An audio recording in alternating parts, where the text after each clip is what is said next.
little nervous about this one as I have not painted for a little while, but this is not your typical painting.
Basically what I'm doing right now is going in with a very, very dark purple for the purpleman, and I'm using a fine line brush to basically ink this. And then we're going to do a light purple wash and then a warm purple wash as the swirl as it's coming out of it. And we'll paint the main figure of Jessica Jones traditionally with, basically warmer colors to help it pop from the background and from Kilgrave.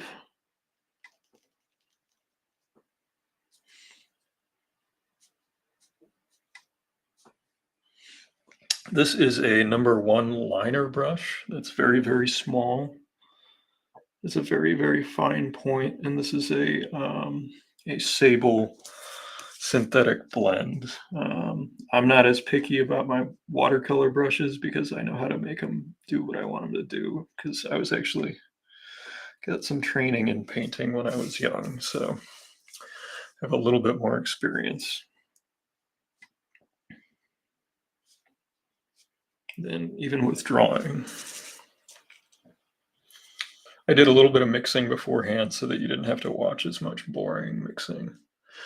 J-Bo, yes, I will be, Jay and I will be, the other Jay, your J-Bo, Jay Kennedy and I will be heading out Friday morning, so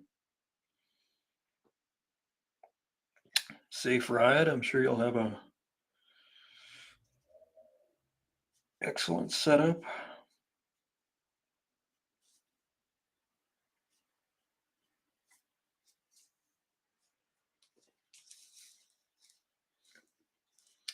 Thank you, Vamp. Yeah, I'm trying to make it nice. It's a commission for a friend of mine that works at New England Comics, and he works at one of the retail stores there. And yeah, I wanted to make it very nice for him. I mean, I wanted to try to make all the pieces nice, but he's especially going full in for color and everything. So it's one of those. I don't know if you're an artist, if you ever run into this. You give a piece of artwork to a friend, and there's a chance you're going to have to look at it again later. And I just want to be extra proud of it instead of being like, oh, I wish I had done that better, as I usually am. That's my usual default setting, is thinking I could have done it better. And this is just a really dark purple that is a combination of, and I'll show you. Jabo says we're packing now and leaving tomorrow morning to head there. I've done a little packing myself, not enough, but this is Academy, the Grumbacher line, Payne's Gray, and the Winsor Newton Windsor Violet. These are two colors that I use a fair amount mixed together to make an extra dark, thick purple watercolor. Desiree says, evening. Desiree, how are you? You at a ball game tonight?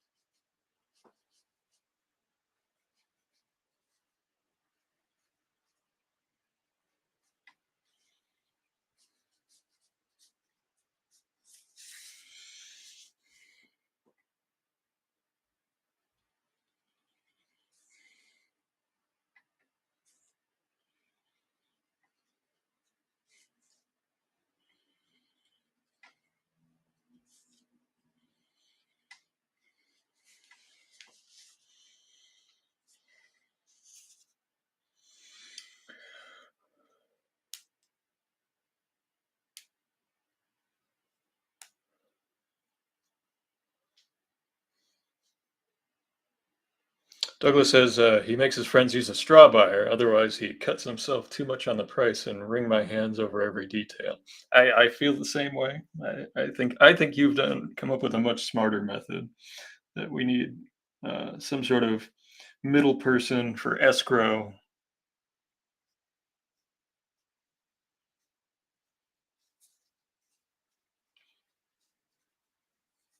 Douglas, do you ever use watercolor?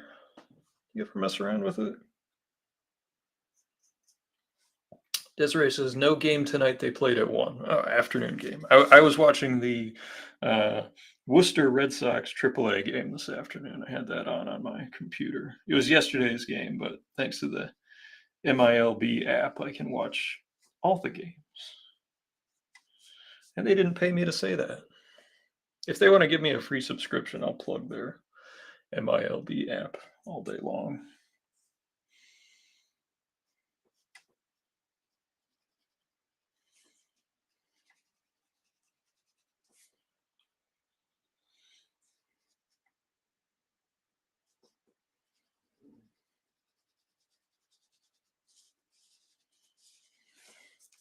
Now the hope is when we finish this, that because we only use black on the foreground character, and then we're going to use some warm colors, that it'll really pop from the cool purple background. And the fact that Kilgrave will have no ink lines whatsoever.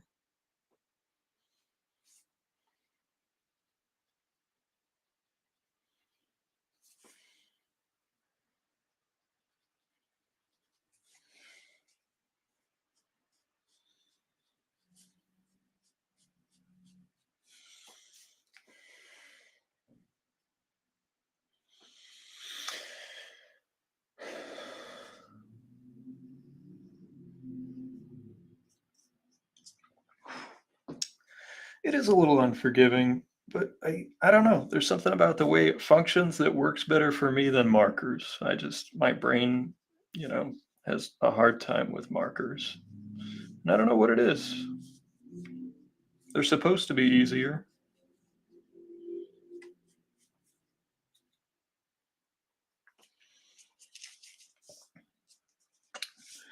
I kind of started on something a little simpler with his jacket to get warmed up a little bit.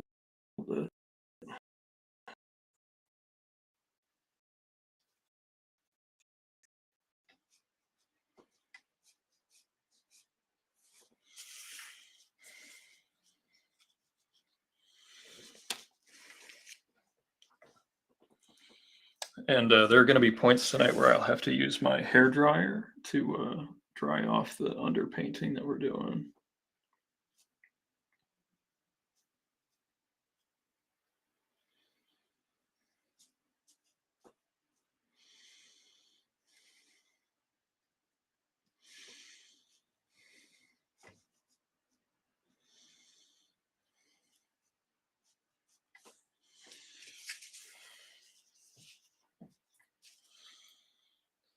Oops, wrong one.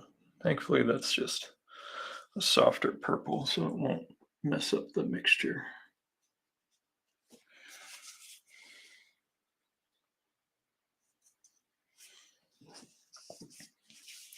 And I think you can already start to see some change in depth between the two. A larger brush and add some shadows, but right now I just want to try to get the line art down.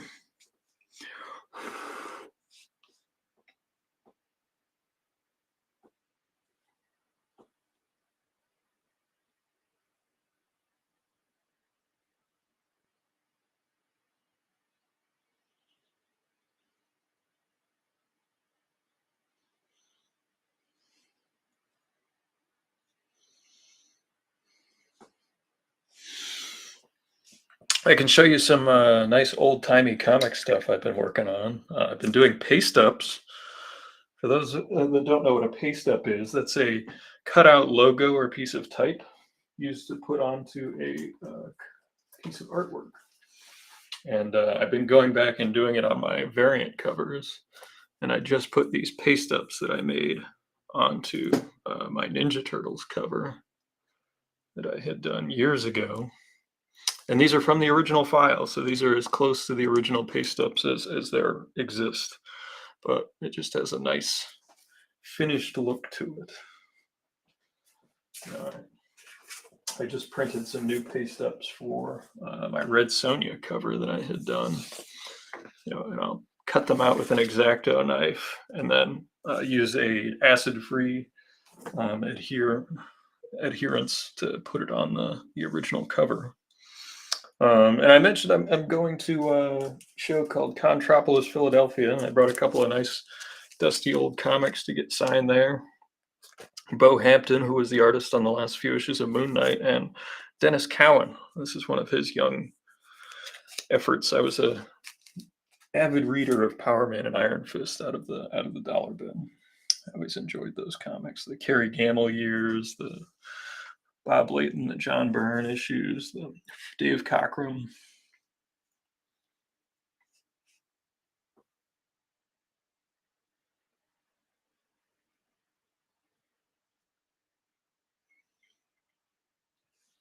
Later on, Mike Mignola showed up and did some inking, some of his first professional work in Power Man and Iron Fist.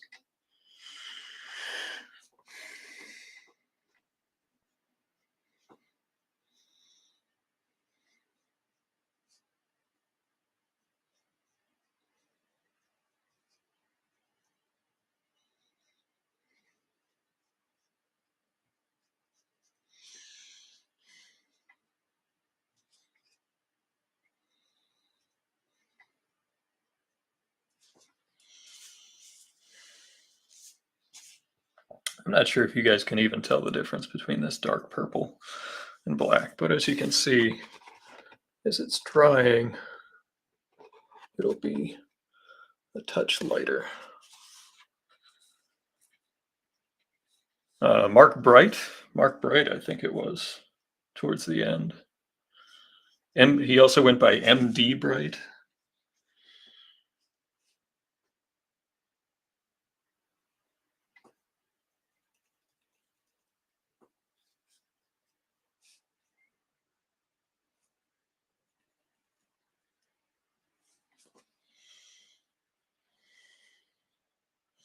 Yeah, he did some Green Lantern. He did some Justice League. He did all kinds of stuff. No idea what he's up to now.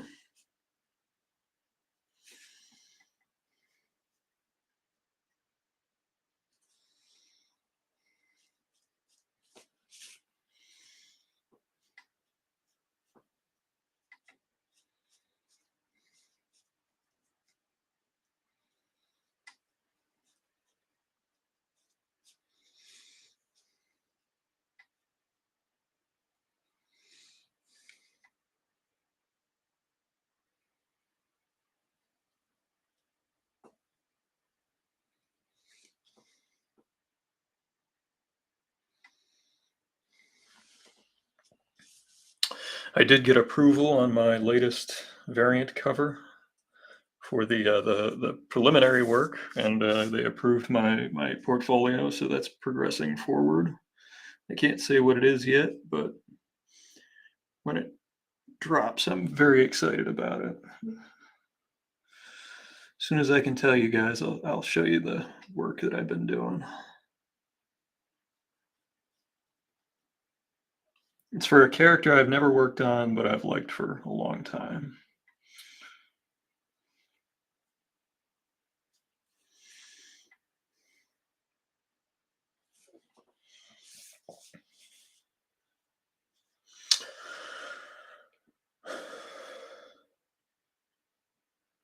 Desiree asks, have you seen The Hidden Fortress? No, what's that? I'm not sure what that is. And Douglas says, there's a few issues of that book referring to Power Man and Iron Fist that he read over and over, were an influence on me for sure, he says.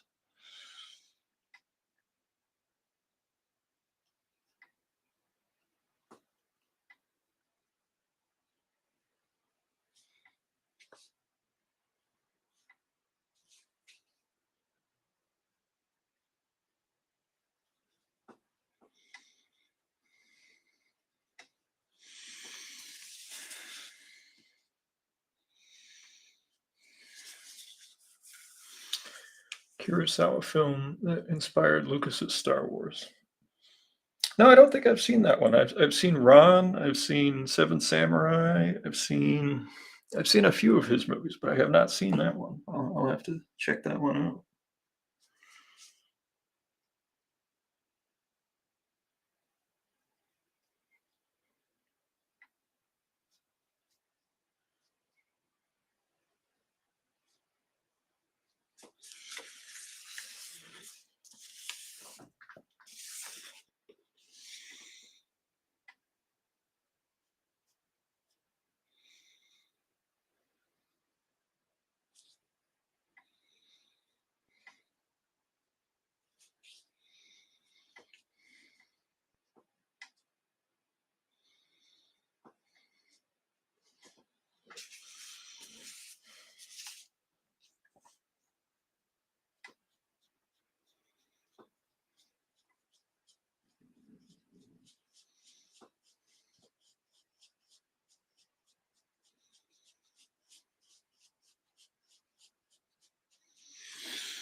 Desiree says it's a funny movie, referring to The Hidden Fortress. Yeah, I'll have to check it out. I like the other Kurosawa films I've seen. Sometimes they're hard to find. Do you know if they're on any of this? It's on any of the streaming, maybe on like HBO or something. I only have a few. I've got Amazon, I've got HBO, I've got Netflix, and we share a Hulu.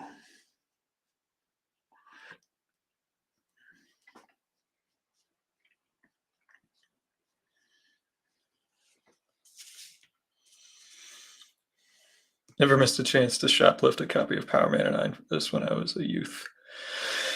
Well, it's that.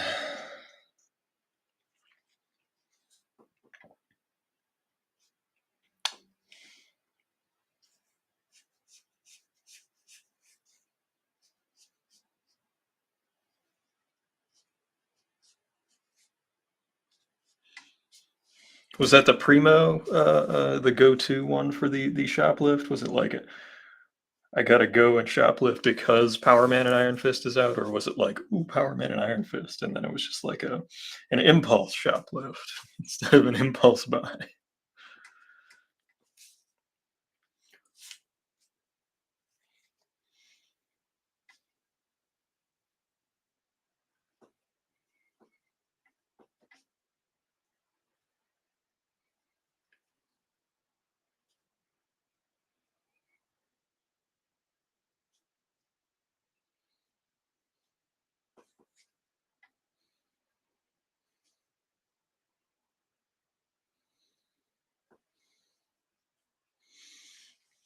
I'm trying to be better at Desiree says she's watching a live stream in the background. 2 live streams. Power Man and Iron Fist was a crime of passion. It's all right. I know a certain shop owner who actually knows someone who stole like 2 comics when they were a kid back in the 80s and is still holding a grudge.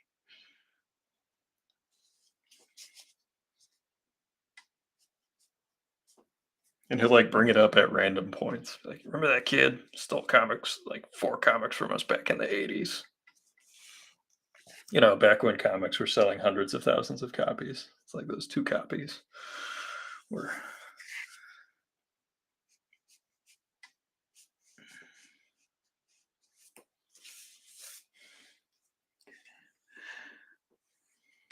Maintaining a point on this brush has been a little bit of a challenge. So I'm having to do the stubble in little sections.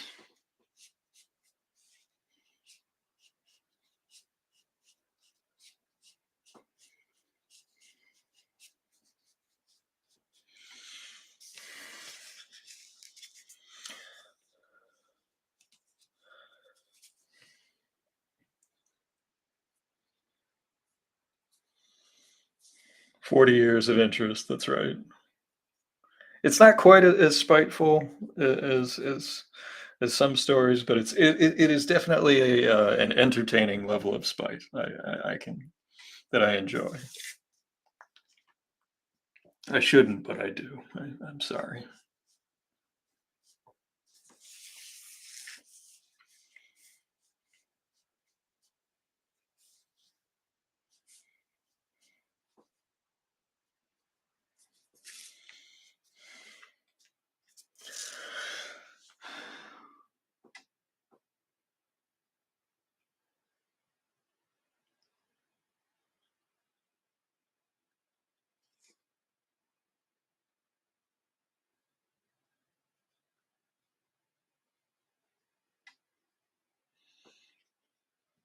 Well, I've never done a show in Philadelphia, and that's one thing that I'm still not sure how it's going to turn out, but show up, put my game face on, and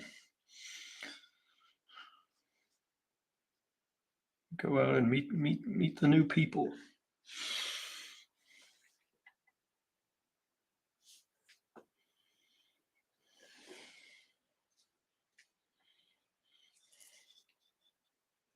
I've been trying to deal with the sales permit situation there. I don't know if anybody's done a show in Pennsylvania. If you've done one as an out-of-state vendor and you know what the deal is, feel free to drop me a line because their website says like different things, and I've even called them and they were no help. They're basically like, go to the website. And I was like, but this is what it says. They're like, no, go to the website. I was like, okay.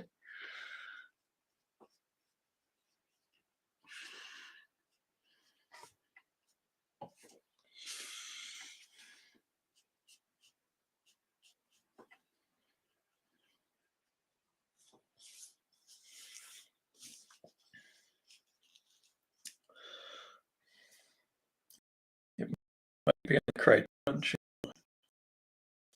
Wouldn't know where to find them.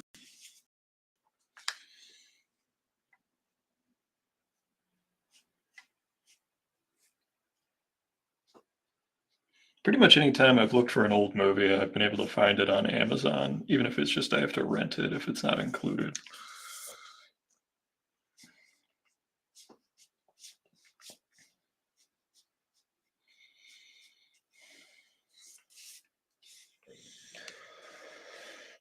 Oh, okay, HBO Max.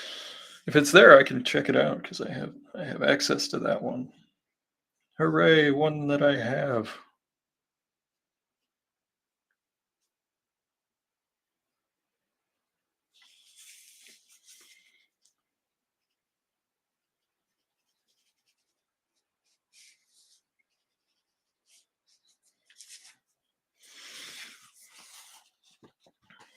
You can see when you get close up, it's all purple instead of black.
I've messed around with colored ink a little bit, but honestly, not since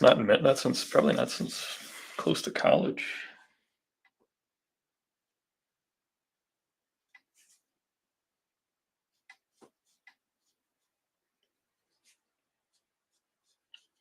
The thing I found that I didn't like about it as much as mixing my own paint was that it just wouldn't get dark enough. And when you'd mix it with others, it would get kind of grainy. Ugh. Gotta sit down. This is a little tedious.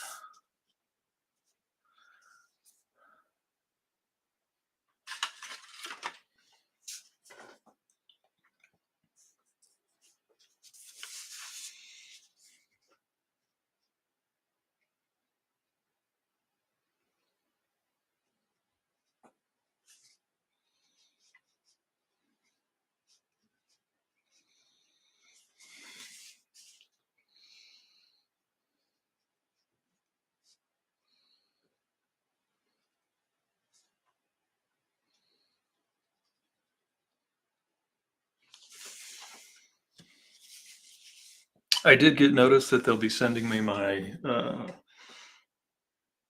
creator artist badge soon for San Diego. Though it's not looking like we're gonna get a small press space or anything unless, somebody cancels. I filled out a form for both small press and for Artist Alley, but have not seen word one from any of that. Hey Jason, how are you this evening? Thanks for popping in. How are things on your part of the globe?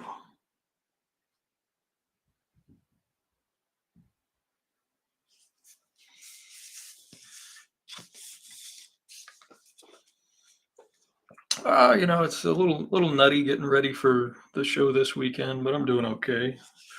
Doing my live stream, coloring in this piece for a friend of mine. Doing this, working on a cover, working on some other stuff. The life of an artist, you have a couple of projects fall through, you have other ones show up out of the blue. It's good times.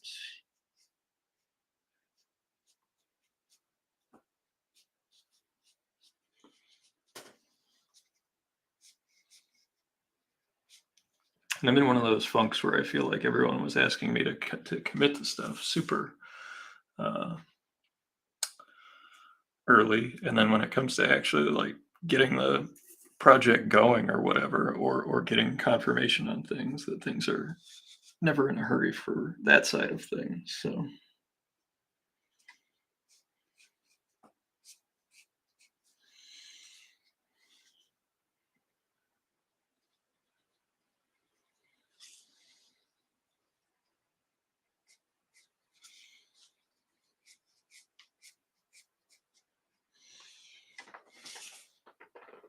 Jason says he had some tornadoes run through the other night, but ended up hitting the other coast side of the state. That is. Well, I'm glad everything's okay. I lived in Ohio for a spell, so we had some experience with tornadoes. My brother was actually taking his driver's test, so he was 16, and he had to pull over into a ditch because a tornado just like the driving instructor had him do it. A tornado touched down like in the cornfield across, like at stage left, shall we describe it as, like off to the side. So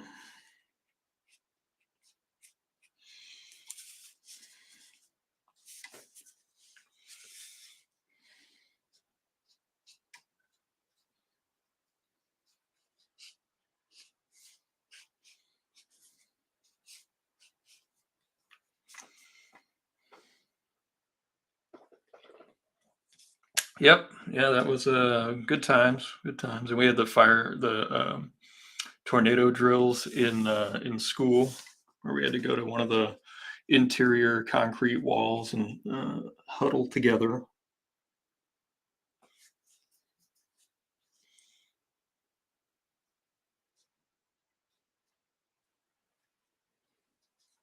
one of the many drills during my times of being a student.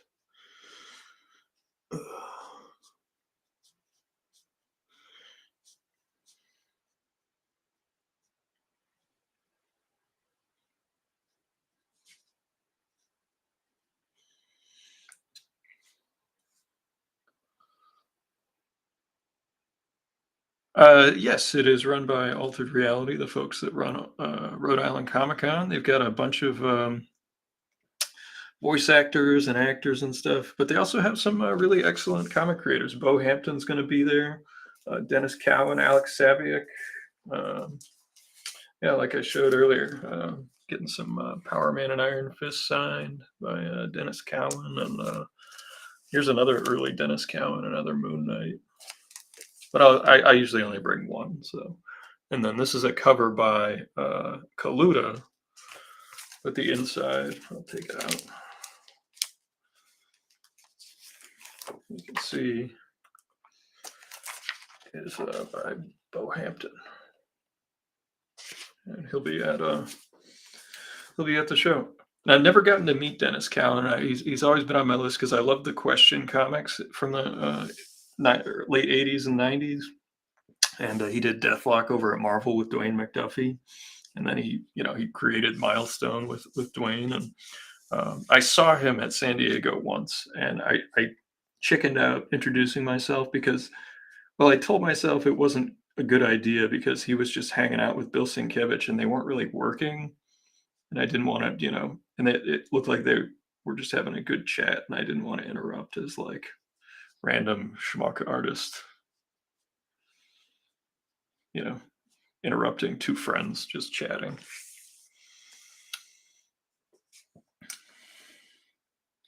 You get so little personal time with fellow creators. I just didn't feel like it was right to just go over and be like, "Hey, it's me, a complete stranger."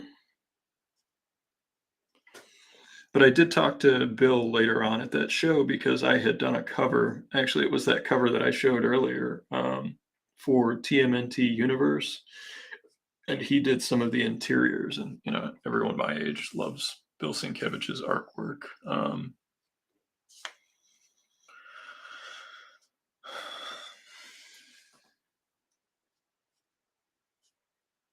And he and Dennis have done tons of projects together.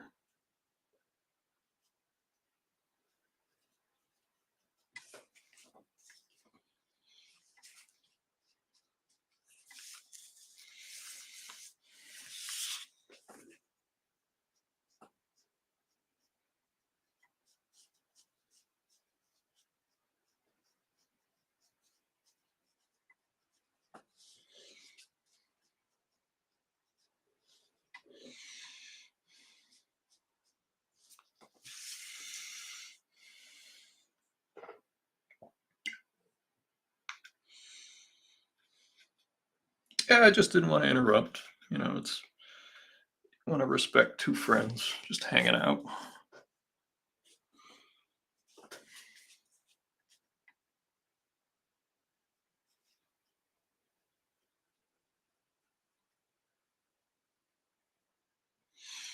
Normally, I do my underpainting with Payne's Gray. It's usually my go-to because it works really well. Um, but for the Purple Man, I'm gonna see how we do with just this purple.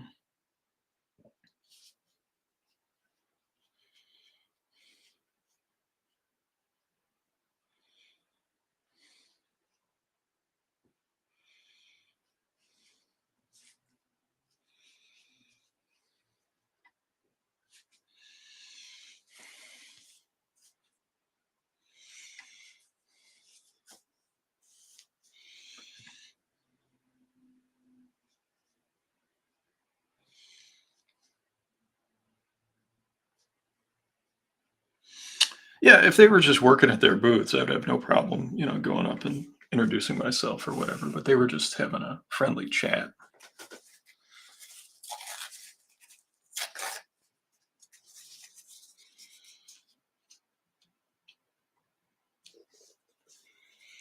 And like I said earlier, this is on the mixed media paper. This is not your regular Bristol board.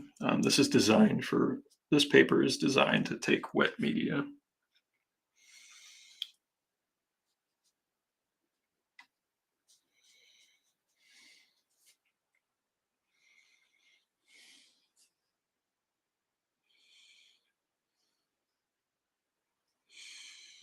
At this point, I just don't want to be too precious because we're going to lose a lot of the shading when we do our top tone.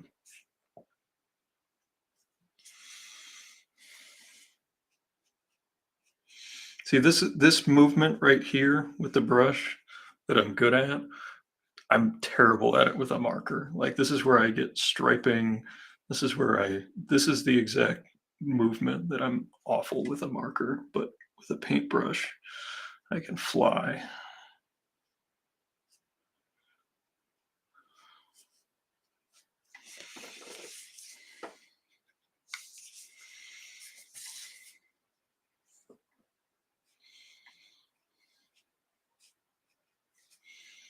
And the reason I'm using this bit and just adding some water is because there's all the Payne's gray in it, and it'll have a neutral finish to it when we put the warmer purple over it.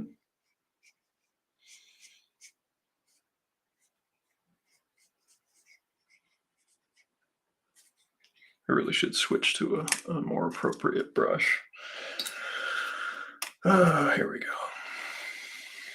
This is a round number 4.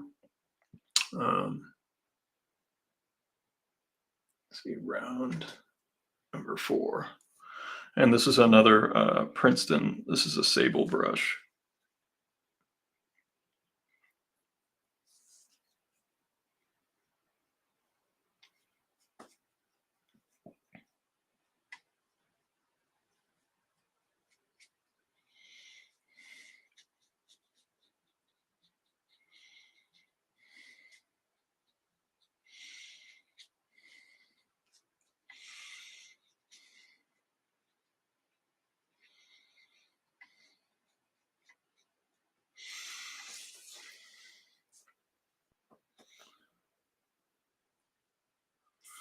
Not a ton of people in the room right now tonight, so thank you for all you guys for hanging out. A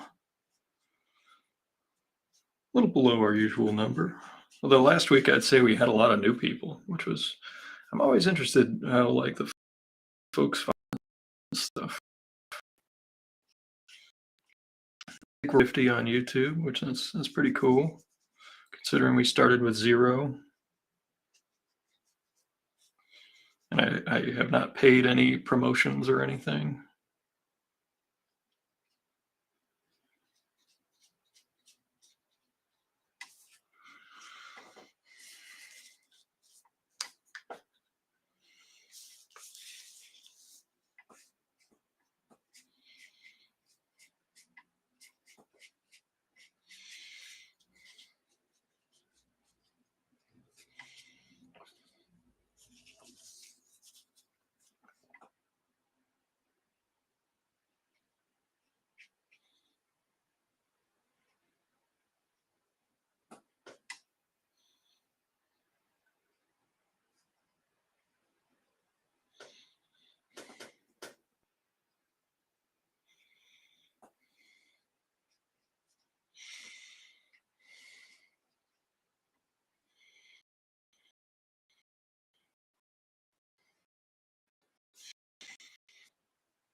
I gotta be honest, I have no idea how the Twitch channel works. Like, I have no idea.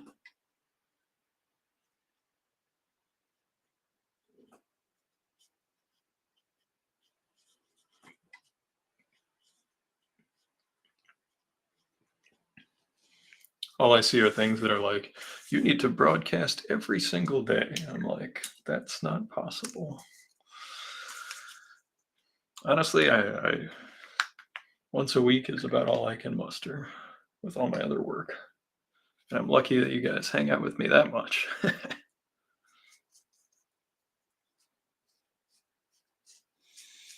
Gotta increase the contrast on this. I have to exaggerate it a little bit because we're going to be having a full coverage of color on top of the purple man. So I'm going to add some.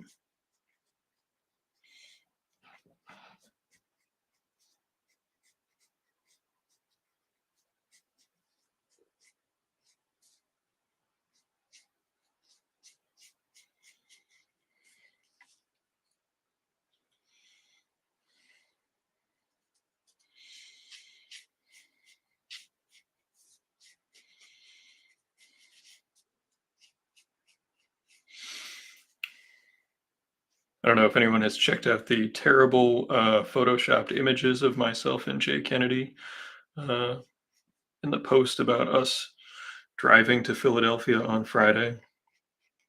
So far, I've made a Blues Brothers meme of us and a Back to the Future meme. If anybody wants to also make their poorly photoshopped images, they're welcome to contribute to the thread. It's pinned at the top of my um, profile on Facebook. Join in the silliness.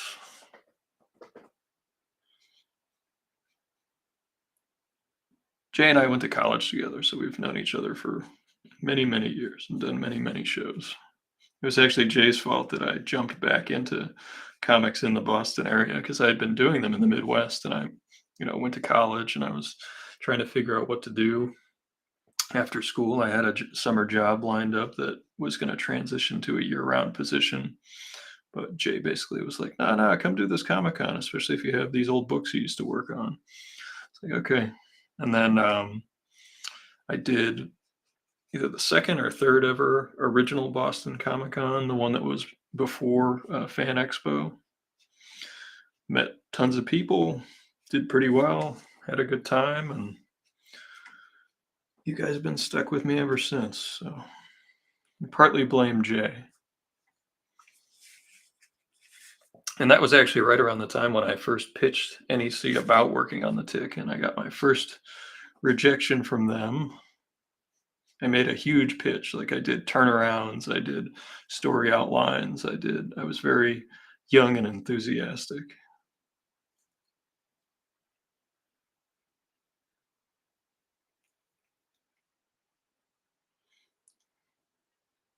And I read like, oh, you need sample pages. So I did sample pages and I did everything.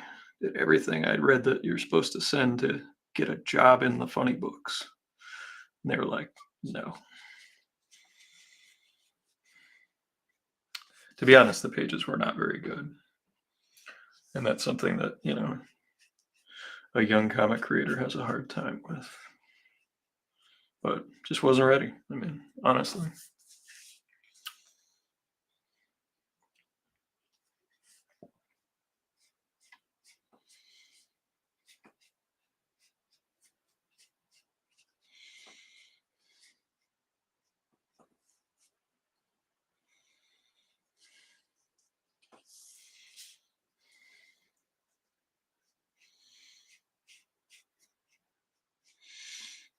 Now, the design of this that we saw the color layout, I don't have it in front of me, that we did last week, is a little artsy fartsy. So you'll have to forgive me if you don't like my artsy fartsy pieces, or I get a little bit more abstract in my ideas. Um,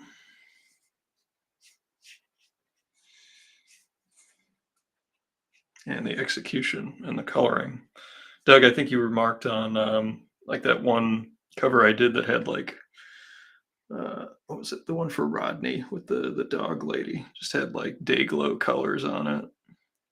Sometimes that's the direction I like to go in. I like to try to alter the reality of a piece and still have it be believable, or at least transport you into a different world of color that still makes sense for those characters in it.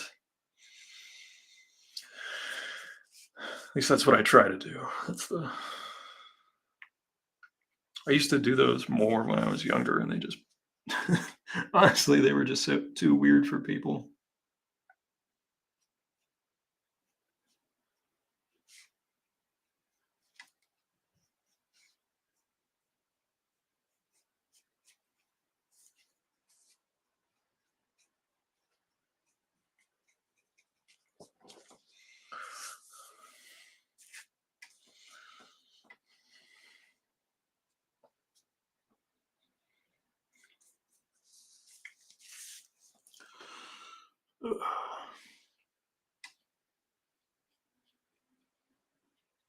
I did get some okay medical news. I do not have one of the things that they were testing for, so that's a win.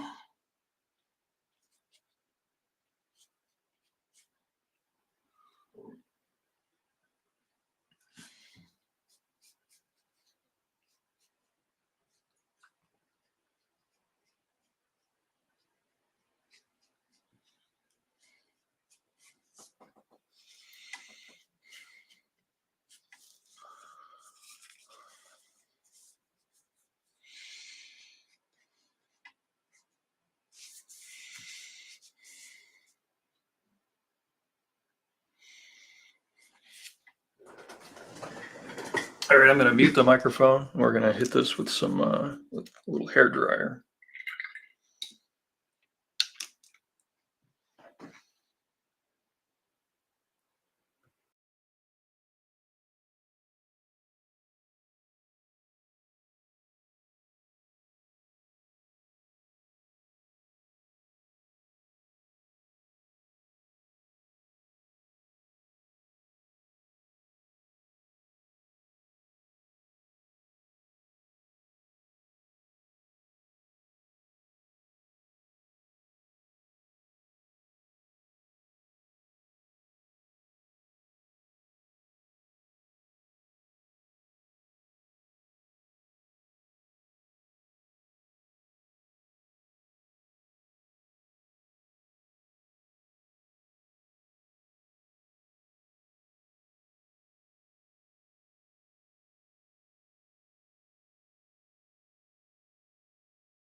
All right.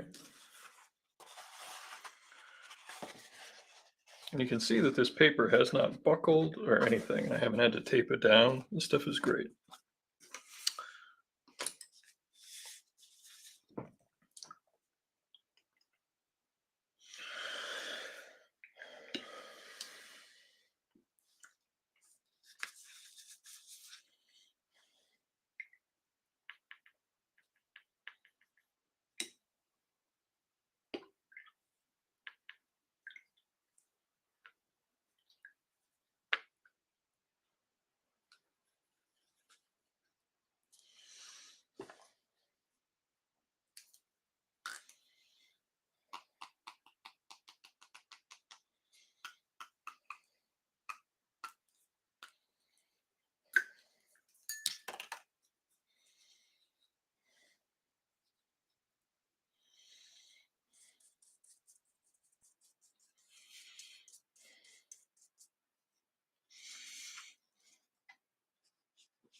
I'm going to go back to this brush because it has a nice flow to it.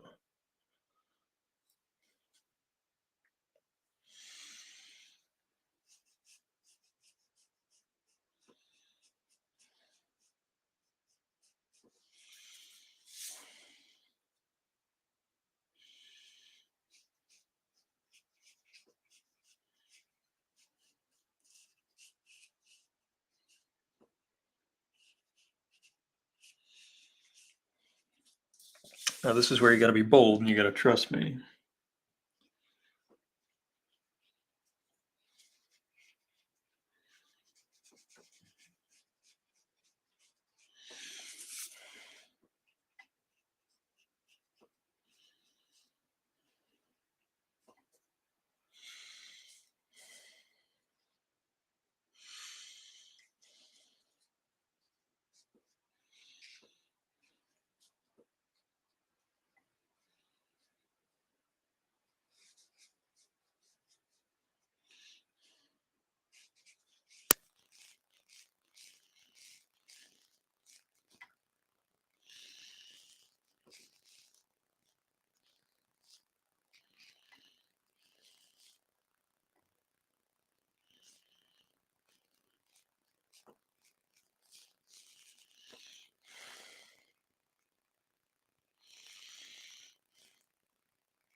This is where we're using the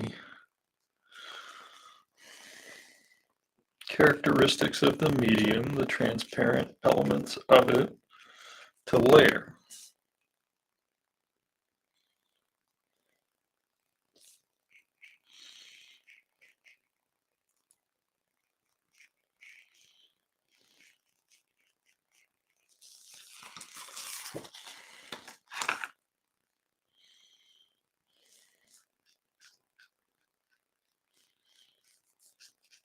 And it's okay to leave these pencil lines in here because I'm going to go back in with a white medium and add a totally another layer to it.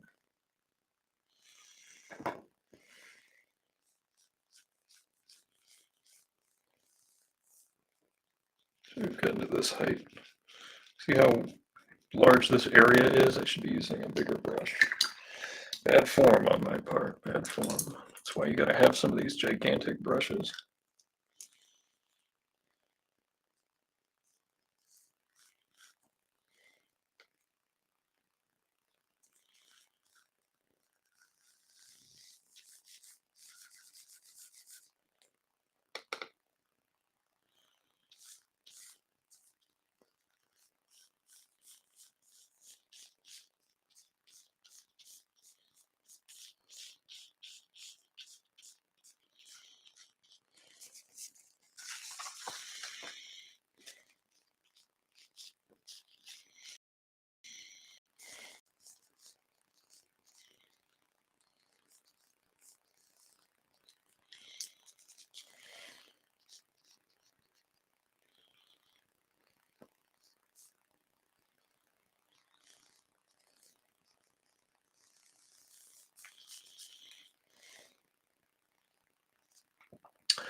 Geeks and Drinks says, "What's up, Ian? Just sent some love for the QR code. Hope to catch you in Denver Fan Expo." Oh, thanks, man.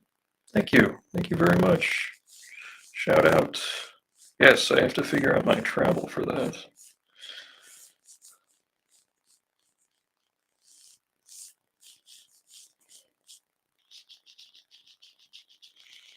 Hoping to call up one of my buddies out there, see if we can like split the lodging costs.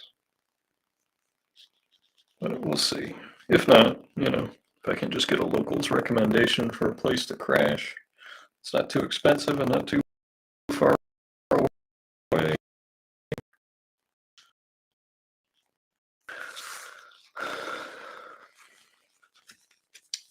Thank you. And it'll soften up a little bit as it dries.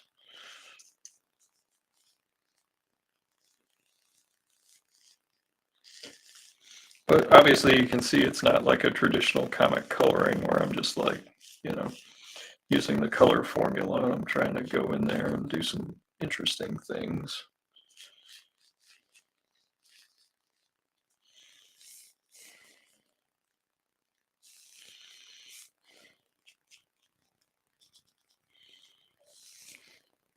And we're going to leave Jessica outside of that purple.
And just a touch of water there. Pigment.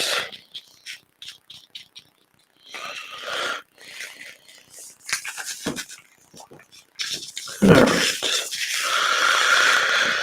Gonna have to hit the mute again. Get my trusty.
All right. Of course, I missed a spot because I'm a little out of practice.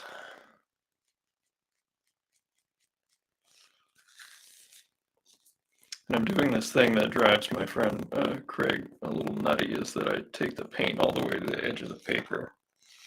And I take the piece to the edge of the paper. Part of that is not having the confidence that anybody actually frames these things. That, you know, they stand alone as the sheet in a binder, and I want to have the full image stand on its own without a frame.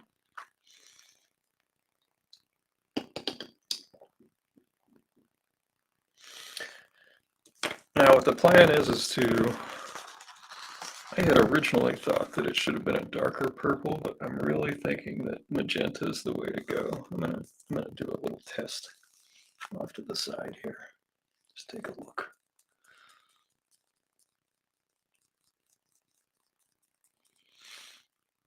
So it's either that or, because if we do the purple on top, it's just going to make him disappear. So I think we need to go with the magenta.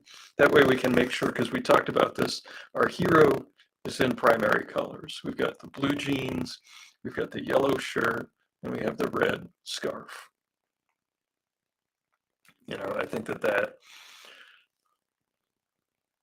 actually her scarf is gray, isn't it? Yeah, it's like a gray scarf. Well, the red lipstick. So we have some red in there. So we have the primary colors on the hero.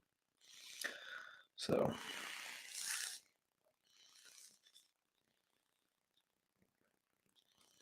am I going this weekend to see Guardians? I've got a show this weekend, but I definitely want to go see it next week. I think anybody that knows me, and we may have talked about this at Colorado Springs, I'm a big, big fan of the Adam Warlock comics of Jim Starlin. So the fact that we have made it at this point in whatever timeline this is to where there's a movie with Adam Warlock in it where someone spent like actual money to make it is mind-boggling to me.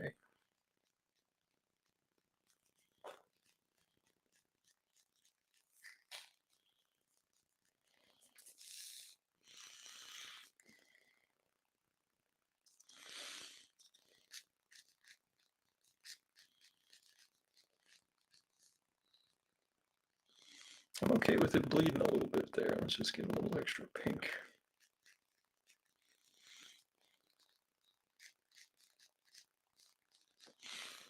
Are you going to see it? You going to see it opening night? Is that the plan? It's Jay Kennedy, ladies and gentlemen. Jay Kennedy is in the house. My travel buddy, college chum. Are we gonna, you got the pirate metal mix all put together for me, Jay? Are we going to be singing sea shanties to power chords all the way to Philly? Is that what's happening?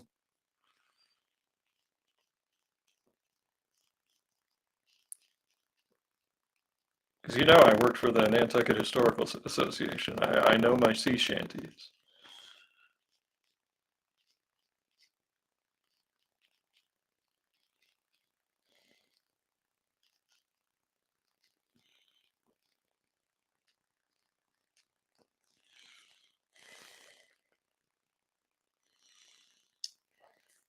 The Guardians movie, and then there's, you know, I'm in that minority of folks that I enjoy the Wes Anderson films.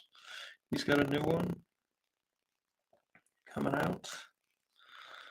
I'm a little behind on knowing what all the summer movies are. What are some of the ones you're looking forward to?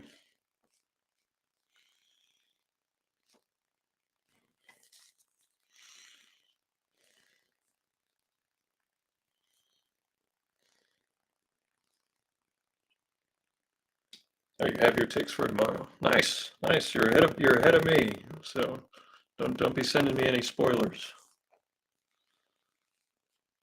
My hope is that Adam Warlock survives the movie. So many times these characters just get killed off. That's an old comics movie thing where like the villain or the new character gets killed off. And you know, Adam Warlock has so much more depth than your average comic character. So, you know, who knows if they'll know what to do with him if they keep him around even. But they have plenty of source material to draw from, so I hope that they keep him around.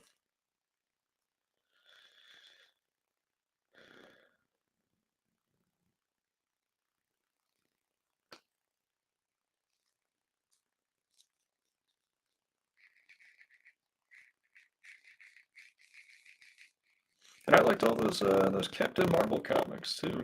Even the ones after Starlin left. I like the ones that Pat Broderick drew. I thought he did when he and Doug Monk. I don't know how you pronounce it. I've never heard it spoken by anyone that knew him. Doug Mink did both the ending of the Captain Marvel regular series and the beginning of that Marvel Spotlight return, which finished off the story. I thought they were just tremendous comics, super exciting to look at when I was a kid.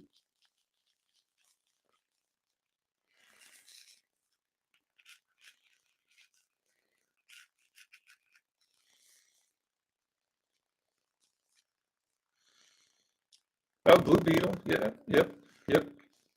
I actually think that TMNT movie looks real fun. You know, I think that looks like the last TMNT movie I watched that I really enjoyed as far as new ones go was that 3D one they did. What was that? 2005, 2006, somewhere in there.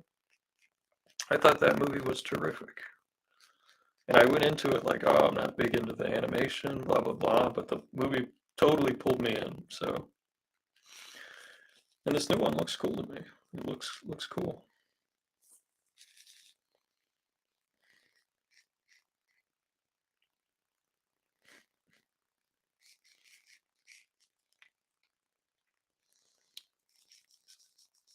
I saw the preview for Batman slash the Flash, or Batman and the Flash. I hope it's good. I'll check it out.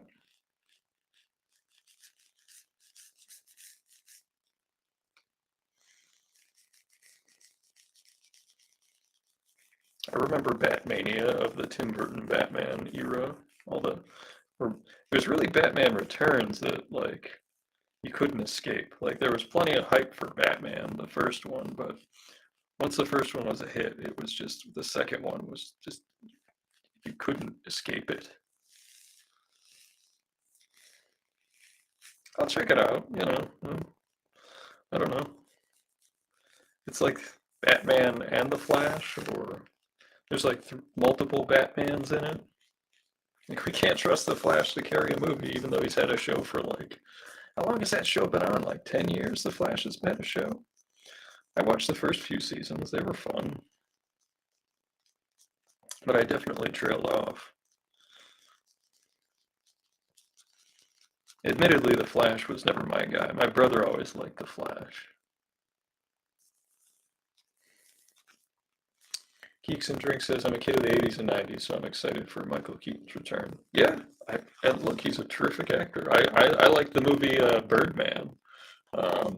I thought that was a terrific commentary on films and genre, and I thought it was fantastically acted with he and Edward Norton was in that flick. I thought that was a darn good movie. I also appreciate that what did the director say about superheroes? It was like that they were the fall of Western civilization, the movies. I admire the passion. I don't agree, but I can appreciate the take.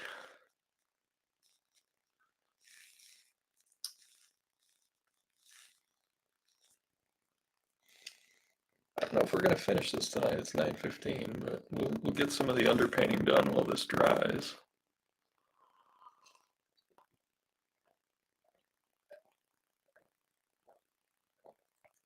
Oh, thirsty.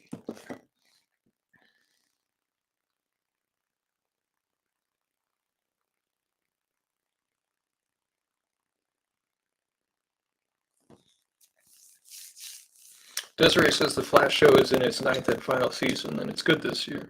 All right, maybe I'll pop back because it was a good show.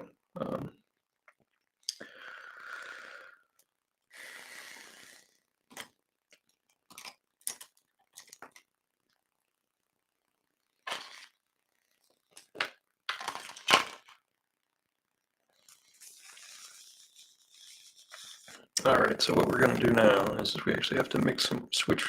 You always have 2 cups of water. This is the one thing that is a cheat for me. Cool colors, warm colors. I'm switching over to warm colors.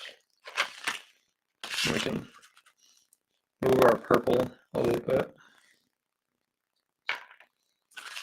You see all these warm oranges and yellows. Actually, need a little bit of yellow ochre. That's another one of my crutch colors.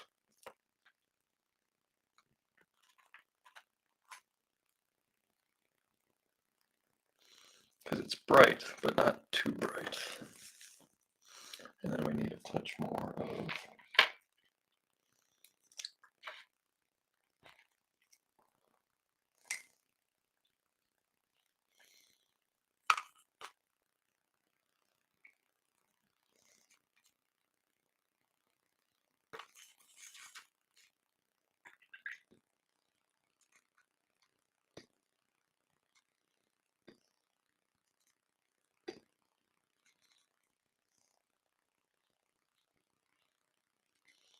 oops, wrong one. Come on, pay attention. Just talking to myself, don't worry.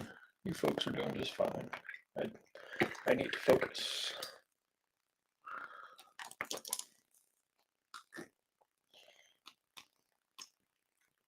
There we go.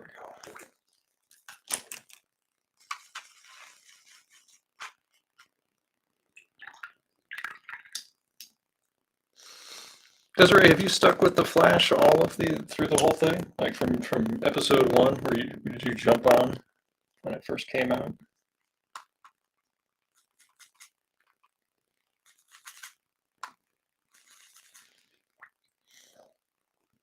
Now, another thing I always tell people when they're painting watercolors is to remember that the white of the paper is a color, and to maintain some of that.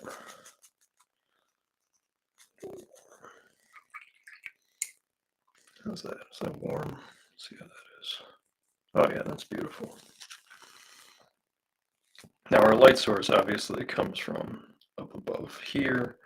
It's coming down, so we're gonna add a little bit more. That's sucked by a little more yellow ochre. Desiree says she's seen all of it. I admire that stick-to-itiveness. There was nothing that ever made me stop watching the show. I just did. I don't know what happened. Just lost momentum. I think maybe it was just for me, there were so many of the same types of villains, you know, the different speedster.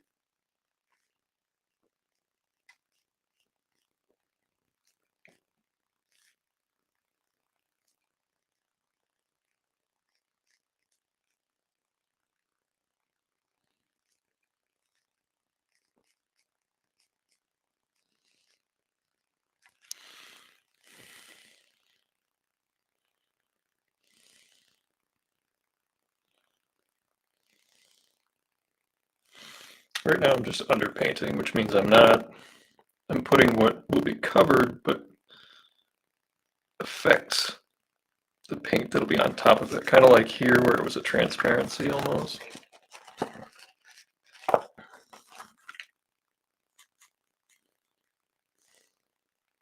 Geeks and Drink says, too many episodes per season is why they trailed off. I believe it. I believe it. Alright, we need a little bit of Alzerian Crimson. Just a touch. Just to give us a nice orange color.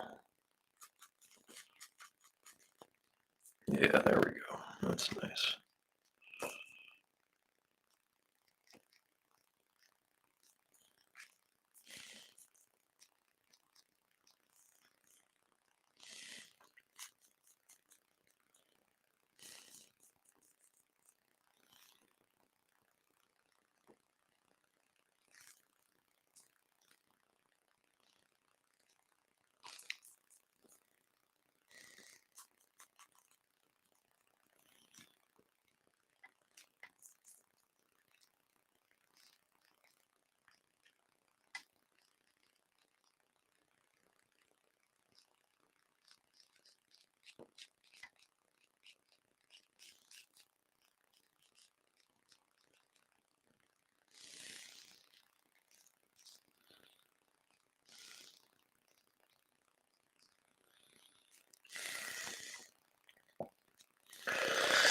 Now this you probably can barely see, but it will make a difference when you see a piece like this in person, for sure. And it's also a step that I see a lot of creators just skip over, who take up painting, take up watercolor.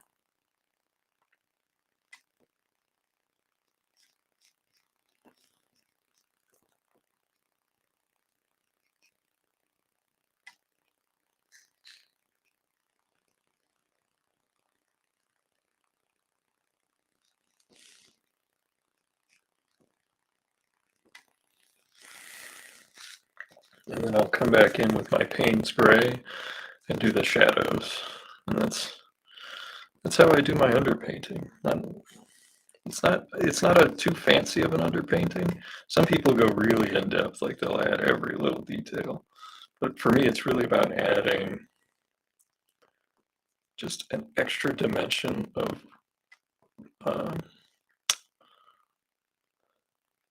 volume and intensity.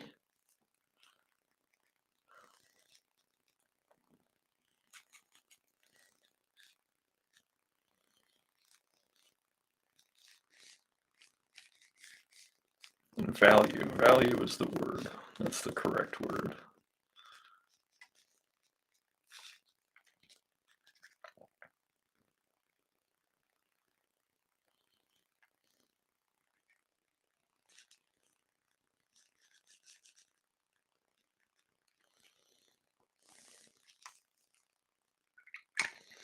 Okay, I'm going to grab a different brush, which is actually, this is a number 0 round brush. And we'll go in with our Payne's Gray. Paint's a little more water. See how it is. How are we doing? There we go. And this is what I use for a lot of my shading, as people refer to it as.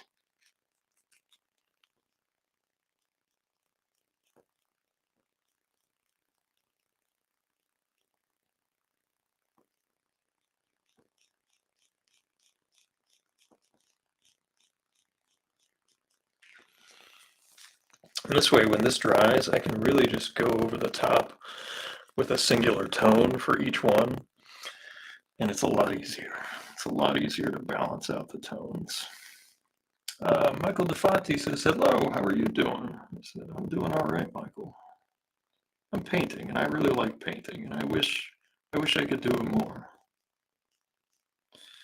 I keep trying to pitch different comic companies on doing even just a watercolor cover, and no bites.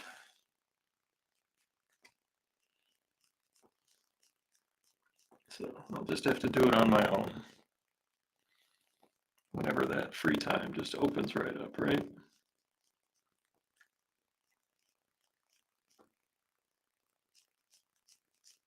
How's your website coming along? You working on that still? I was actually helping Joe St. Pierre with his website today. I try to help out all my pals because they've saved my butts way more times than I can count.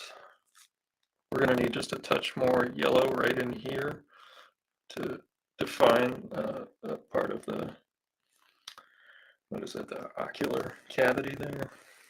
Let's grab our tiny little brush and get our tiny little bit of yellow that we need. We're going to need it right there.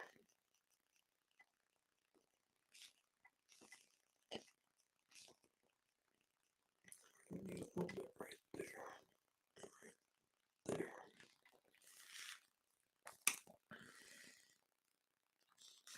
You can probably barely see the yellow and the blue, but it's starting to come together. I'm going to take a that white whiteout pen that I use and actually outline the swirls. So there's going to be a fine white line split between the two. I don't think we're going to be able to get this done tonight, unfortunately, which I'm sad about because I think my buddy who commissioned this is hanging out with us and lurking in the background somewhere. A lurker, as I like to say.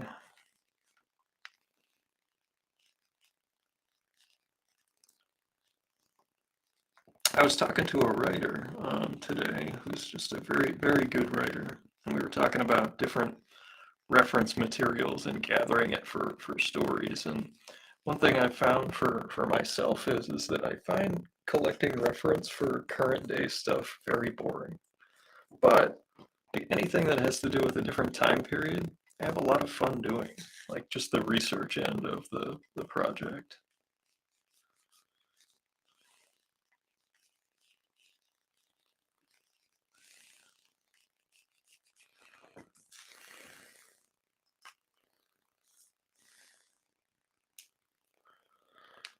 Michael says regarding his website, he's going to work on it next week. I've been covering my shift and another person's shift this week, so bandwidth and concentration on the website. Hey, I understand, Ann. I haven't updated my website in several months, so I am behind myself.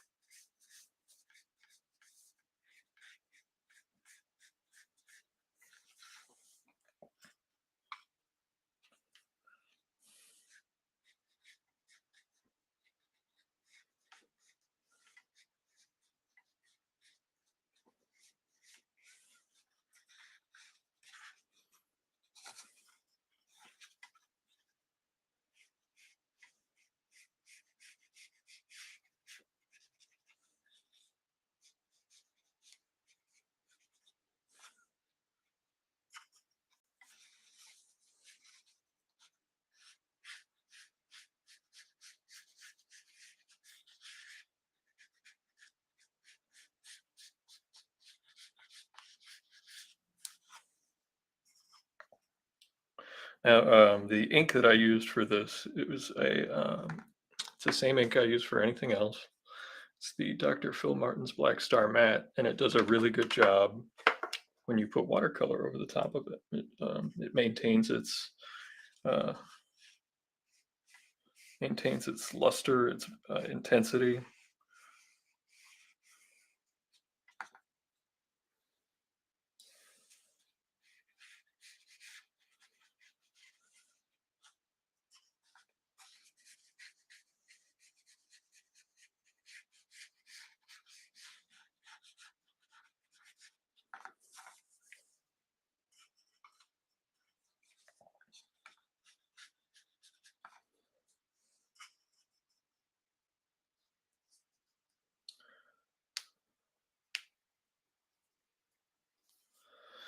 Douglas says he also should be working on his website. I'll tell you what, if we all get our websites done before San Diego, we'll throw ourselves an online pizza party or something, order and ship.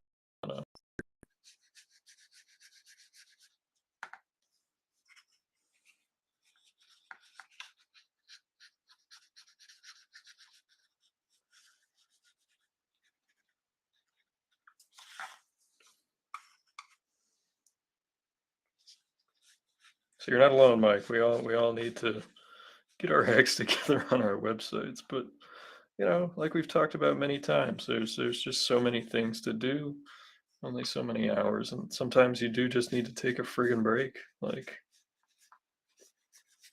some nights you can't just go straight into after working all day, doing a website or doing paperwork or shipping or whatever the heck it is that needs to get done that night.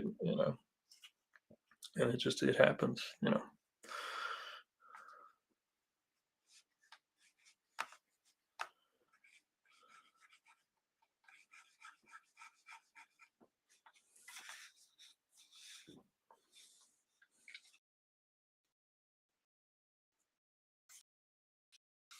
Under See the yellow, you can see the blue. That's the underpainting. Let's see if we can get a little bit of the coloring done, even if we can't get all of it. I'm gonna need a little bit of burnt umber. Oh, I missed a spot because I wasn't paying attention. See, that's what happens. That's what happens. Just a little bit more yellow in that hair. Help it bounce, help it pop, get the volume up, get the layering. I wholeheartedly agree with you, Doug. There's too many skill sets required, too many things to do. It's too hard sometimes. I don't think I need any cadmium red for this particular piece, but maybe. We'll see how the. Oh, come on. I dropped my little cap. I have been able to use and save these watercolor tubes for so many years that it was a darn good investment. All right, we'll start with that orange color and bring a little bit of that yellow, a little cad yellow, a little tiny bit of sap green, a little bit of the brown, just a tiny bit. Just a touch more of that crimson. See where we're at. See, I've done this before. Let's see. Now, she's a little bit more pale, so we're going to need to add a little bit more of this. A little bit more brown. Bring in some more water. See where we're at. That might do it. Maybe just a tiny bit of. I know it seems crazy, but sometimes to neutralize the brightness, I'll add just a tiny bit of Payne's Gray. I know, it's a crutch. It's a crutch. All right, let's see how she looks.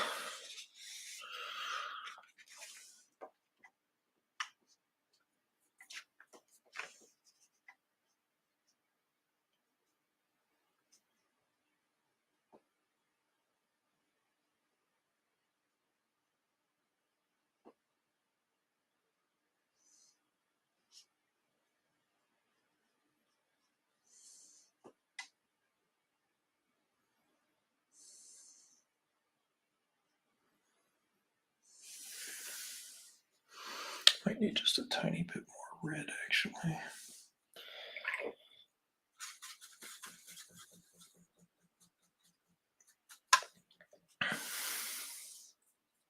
There we go. That's much better.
I like to add a little bit of earth tone to any of the brighter colors and tap it down a little bit. Um,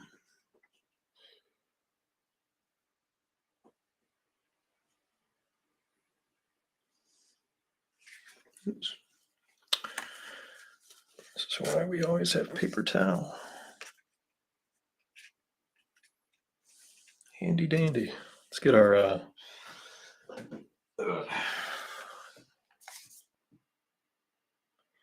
I need to get out of here. Take it easy, man. Catch you the next live stream. Are you coming to Colorado Springs Comic Con? I believe so, but I will definitely post when I know for sure. And thank you again for the hitting up my supporting my show. That's very nice of you, man. Thank you. Hope we have a really good night.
Now, one thing I am going to do is just put a little bit of purple eyeshadow, just very lightly, just to give that little added bit of connective tissue between the characters. I don't want it to be too obvious.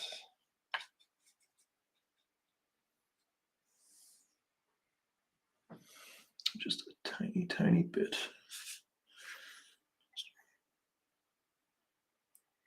Soft.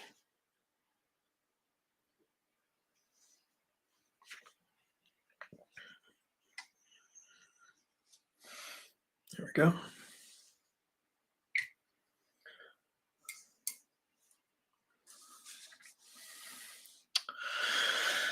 And I need she has brown eyes, so we need a little bit of this brown, a little bit of this, a little bit of that, a little bit of red, a little bit of blue, a little bit of purple. Mix it with the brown. So actually, even the brown of her eyes has a little bit of the purple in it. Not much, just I don't think anyone would ever notice it in a million years.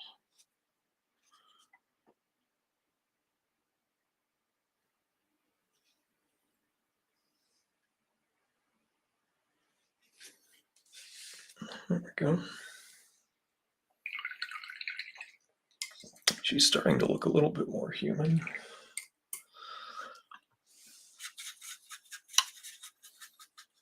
I think her cheek needs a little bit more of the pink mixed in. Just a little bit. Just a little too yellow.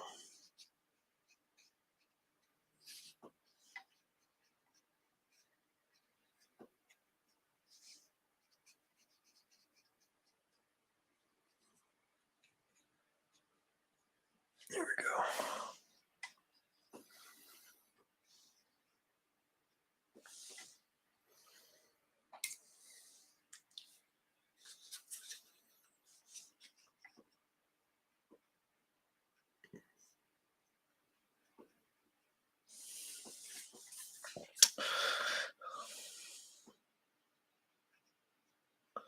Oh, thank you, Desiree. Yeah, I love adding little stuff like that.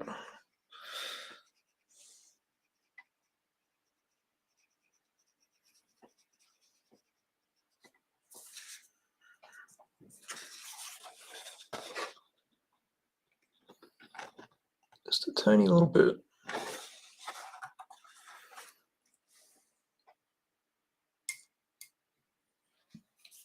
All right, now I actually have to. I'm hoping to give you guys at least her head being mostly painted in. So we've got to mix actually a little bit of the blue, a little cobalt, some of our purple. Mix those together because we want to cool it off some. A little bit more of our purple.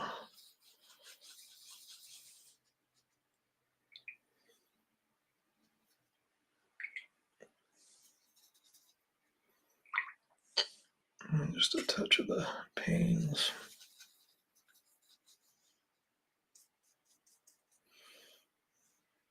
Water it down some. Too intense.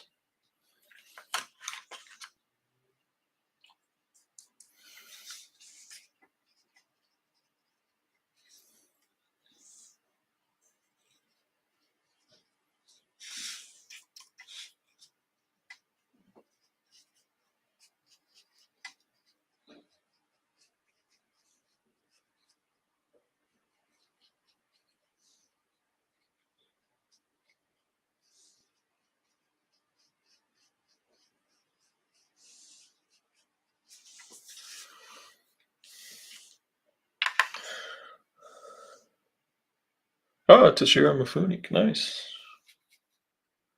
Very cool. Yeah, hey, if I'm stuck in the hotel this weekend, who knows? Maybe we'll throw it on.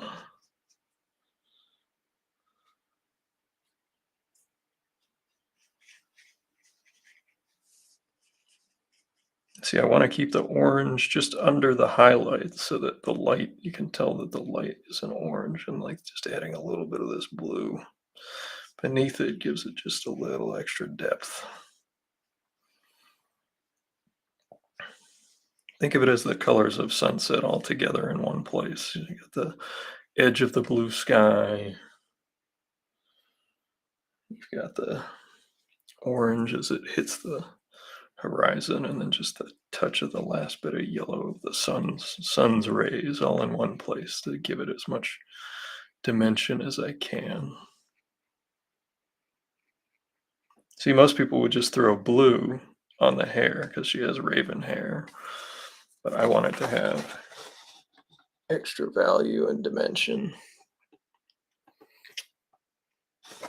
Now, again, like, is it something that anybody passing by or flipping through a binder is going to notice? Probably not, but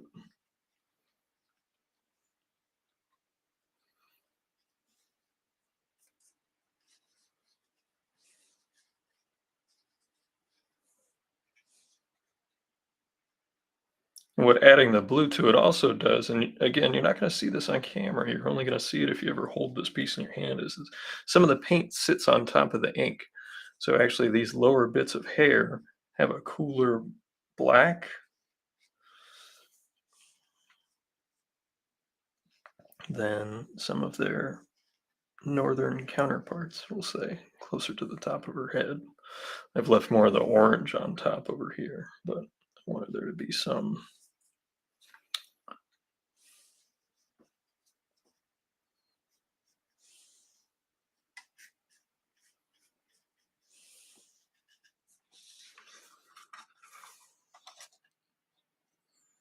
Coming together.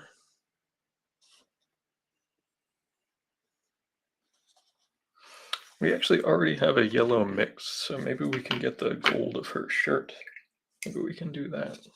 So maybe is our last thing tonight. We'll do that. Because maybe then you'll start to see how I really want it to pop.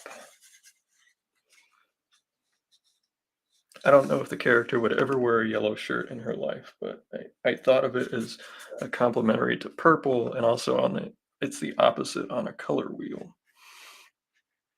So if she was really trying to get away from the purple man, like a subconscious way to do that in a storytelling would be to put the opposite color of purple on Jessica. And the opposite color is yellow.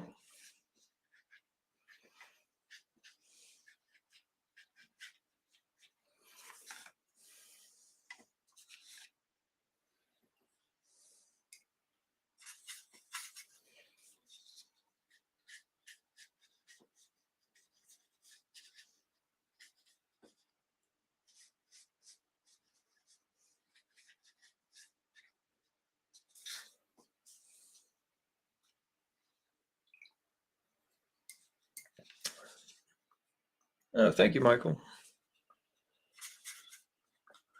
This is why I have to charge double for color, because it takes me 2-3 sittings to do a piece instead of one with inking. You know, like a headshot, I charge like $35 for in black and white, but you can see just doing even just 2 figures takes me a long, long time. And I'm sure there are like smarter and better ways to do it than how I do it, but hey.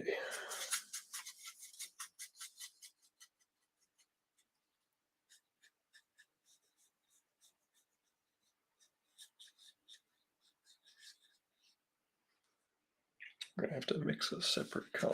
We'll do it over here because we're done with this color. Bring that color.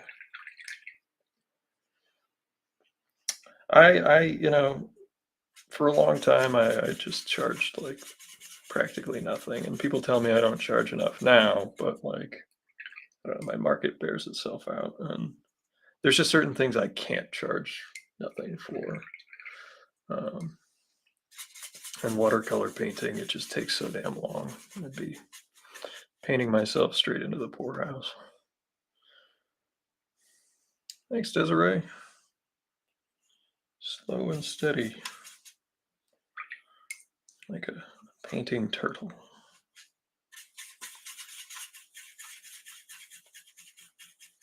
When I first started out, I honestly like, you know, I would just be like, hey, throw me $20 because I wanted to get my stuff out there and I wanted it to get into collectors' hands. And I was just doing like quick marker drawings. And I would, you know, figure out something that I could do fairly quickly and have it still look professional. Like that was bottom line. Didn't like I also made the mistake early on of putting out rush drawings, and I keep seeing them circulated around the internet. Those are the ones that seem to pop up. The most famous rush drawing of mine is actually Desiree. You were here for that. You and I were hanging out for this one. It was either the first or second time I was at San Diego. Thanks, Desiree. Um, just as I'm telling a story, you were there. But you know, I was signing the Tick exclusive comics at the Tick booth, and I tell him I've been signing for a long time, and I just tell him I need to run to the bathroom. I'll be back in 15 minutes.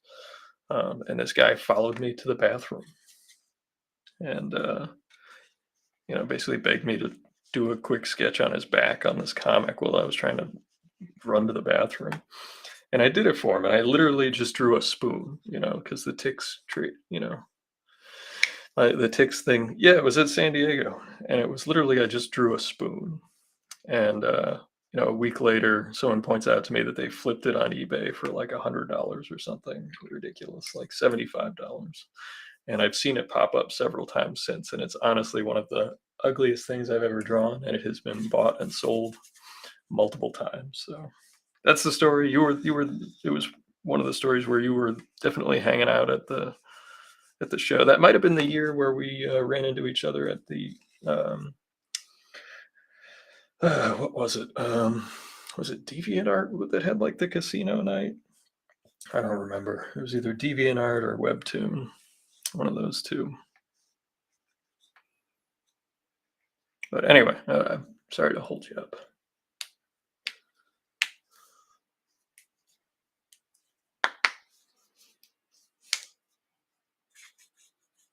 See, I'd like to keep adding pigment to this because one of the things that I just really like is just really saturated, just full on color. Because it's translucent, you can just keep piling on more and more pigment.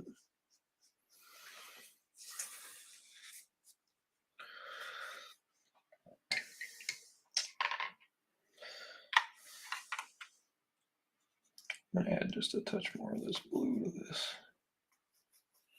Make sure we have plenty of our purple that we mixed.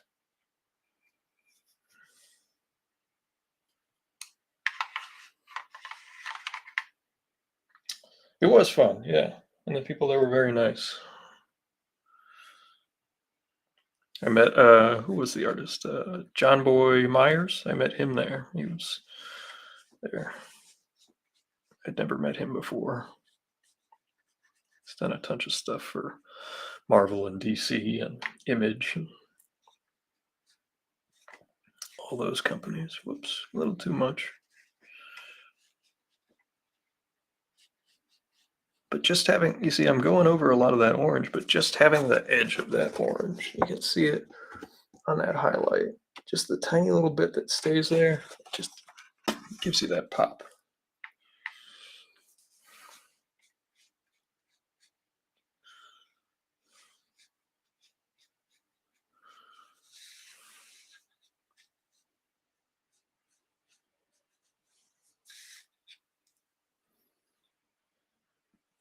And I don't want to wait until after the convention to finish this. I just want to be done. We might run a few minutes late tonight, just trying to get it to at least a stopping point where I'd be going back and revising rather than like finishing.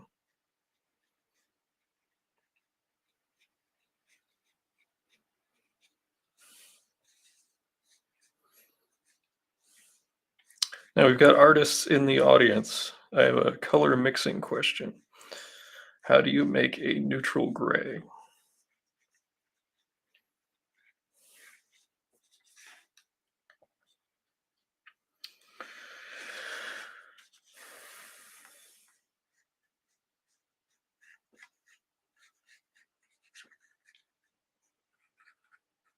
I've done it right on in front of us here. You can see it. Hey, Joe. Oh, thank you very much.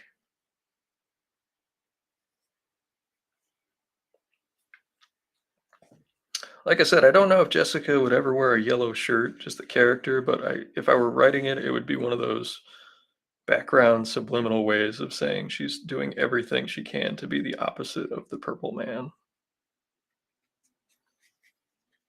Maybe they've already done it in the comics. I'll be honest, I haven't read a Jessica Jones comics in years.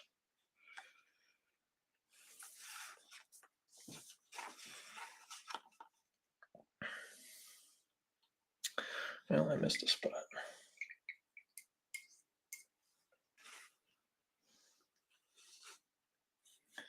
See, this is why I don't want to stop, because if I miss a spot like this, I have to go back in and try to remix some of those colors, and that can be dangerous with me because I kind of mix colors willy-nilly as I go.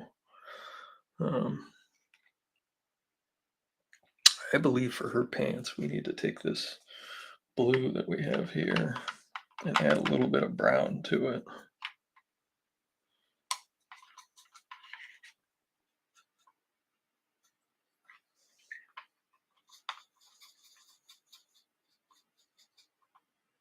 A little more blue, touch of our purple, just to keep things consistent. A little more blue.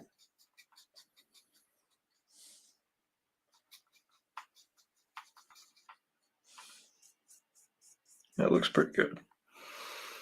Need a bigger brush, so I gotta switch. There we go.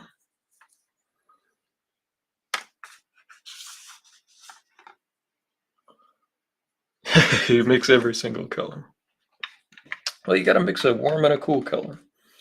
So like an orange and a purple, you know, colors that are opposite on the color wheel will neutralize each other. So as you can see, this yellow and the purple make a gray. So when we make a gray for her shawl thing, we'll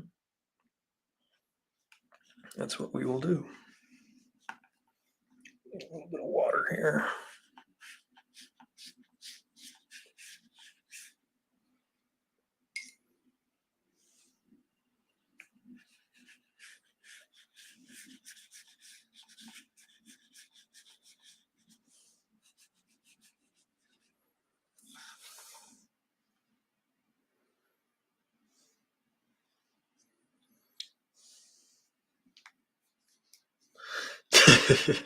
Douglas says if she's dating Luke Cage, no reason she wouldn't have a yellow shirt around, so they match. Girls like that kind of junk.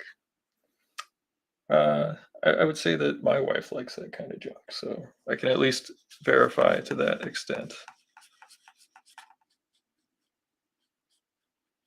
I don't mind it at all. Although it's never like exact matching, it's always like a color or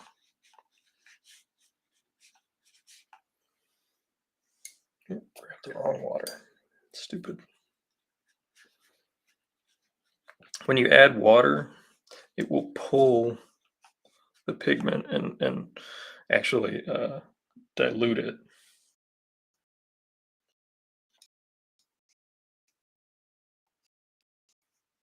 So,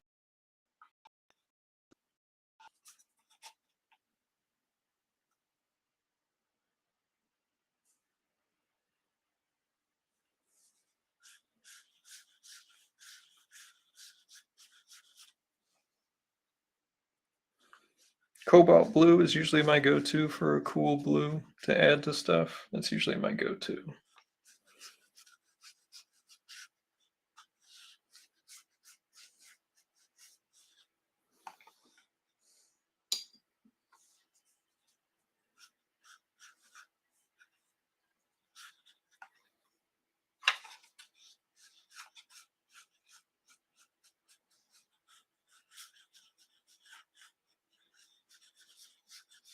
And as this thin cobalt purple brown mixture dries, you'll really see the lines that I drew into the paper. You can see for that texture.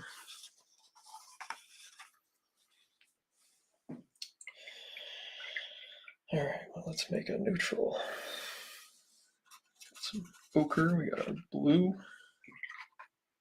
Take some of our purple.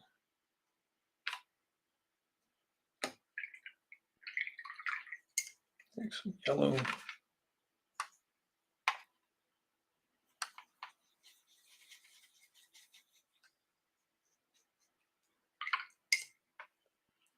A bit of red.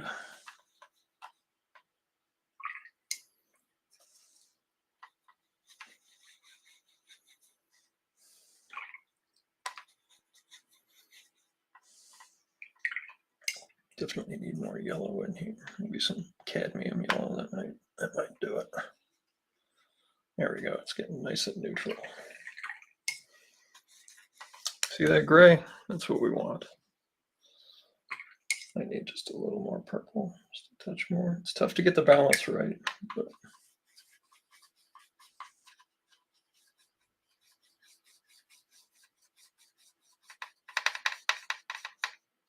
let's see how we're doing. That looks pretty good. See that nice gray color? There we go. Making gray.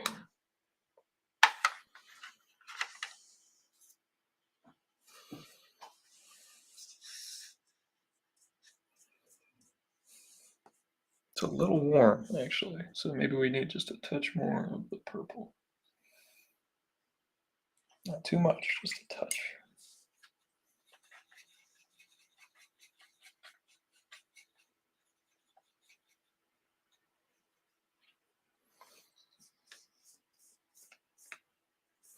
That looks pretty good.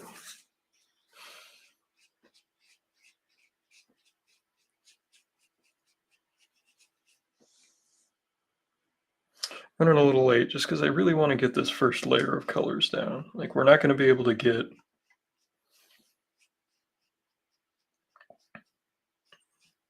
our bleed proof white onto this, but if we can get all of our major colors down, I can come back to this in a few days, or when I get back from the show and just finish her off, just add more colors to it. We need our blue still.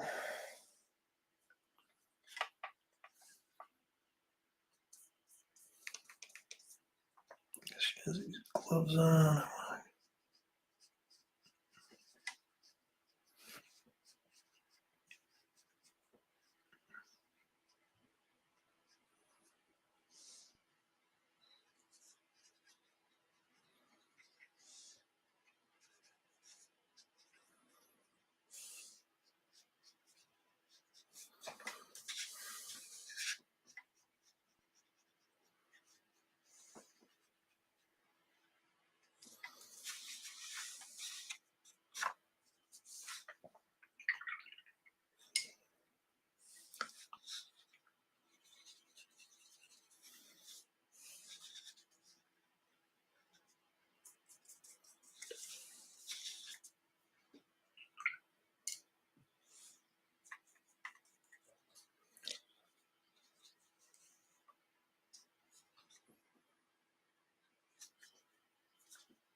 There's a couple of things I don't want to remix, so I am going to go in, just add a little bit of this and that around.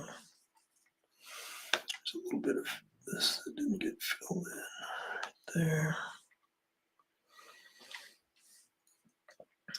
Maybe I will do the bleed proof white. So you guys want me to do the bleed proof white so you can see what at least that'll look like, the white pen.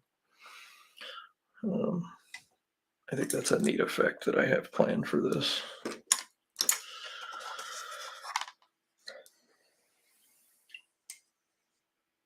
Gotta get our dark purple out.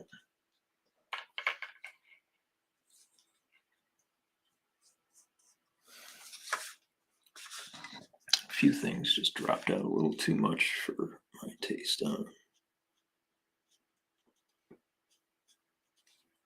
his face when we went over it, so started to lose its structure a little bit too much, especially on the back side. Like, if it was on the front side, I'm perfectly cool with it losing structure because that's foreground. It's going to add a nice focal point.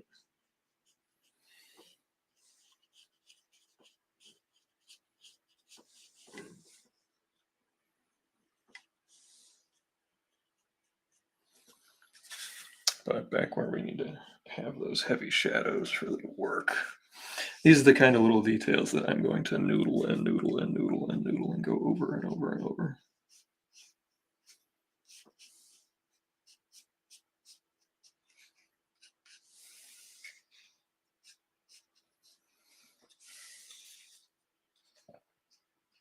And I'm not going to go over any of the stuff that's not right here in the focal point. Anything that's like below the belt, just let it fade.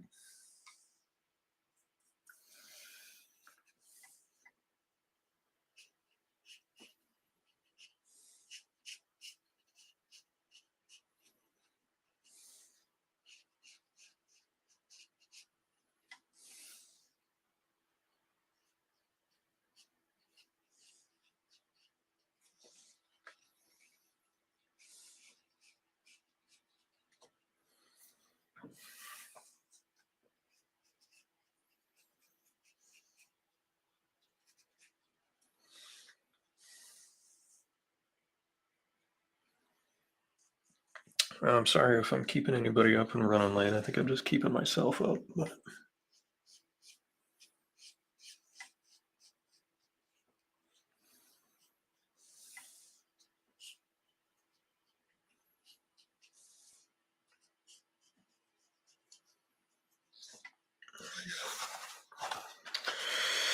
And I think I do need to go back in with my black and just like on her gloves and just a little bit on the hair. And then I'll probably add just a little bit of white on the very, very top of her hair.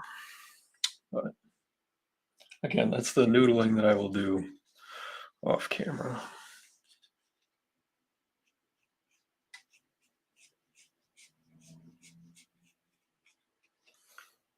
If the people want to see my artsy fartsy bleed proof white process, we've got to give the people what they want.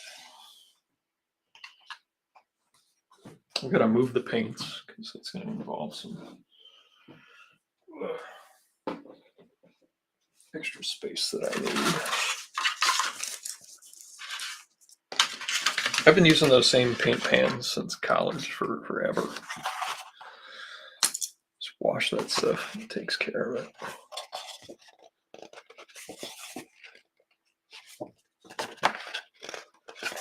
Flatten out the paper some. And again, it's really only done this because I've been heating it. And I'll press it before I give it to the client. All right, I got to turn off the microphone.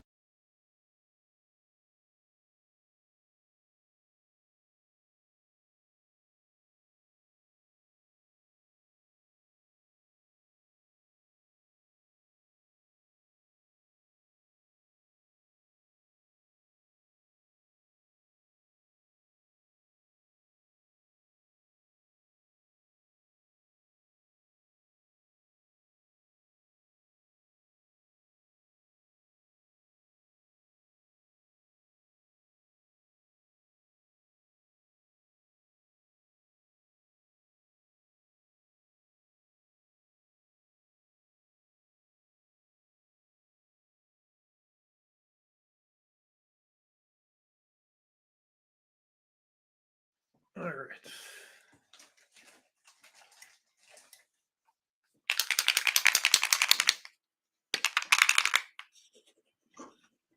Make sure we got a nice fine point.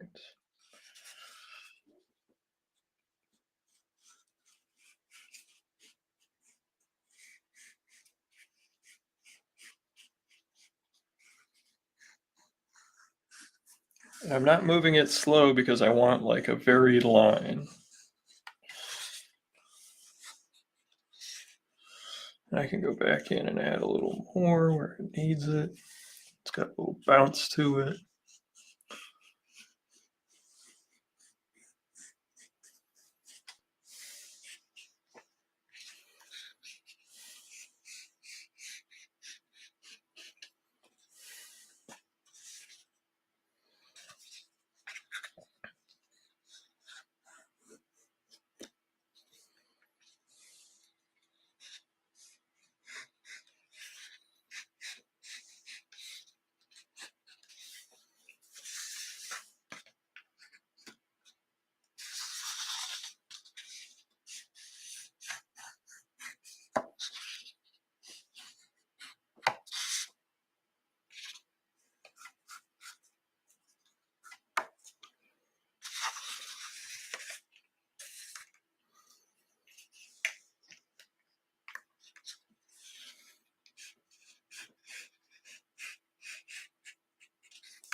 We're going to be pretty close to done tonight, actually, which is exciting. That's exciting. Almost finishing something.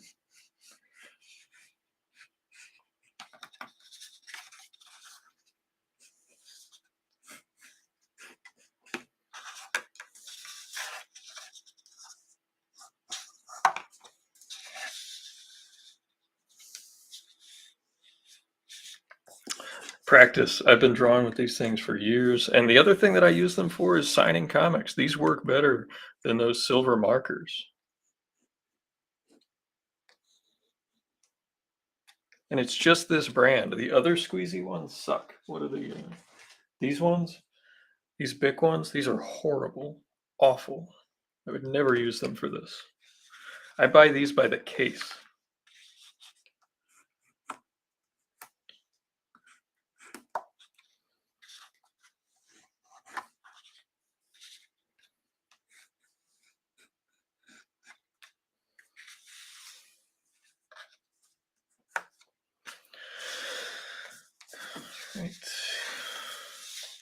Let's just go for it. What do you say? Let's be bold. Let's be bold.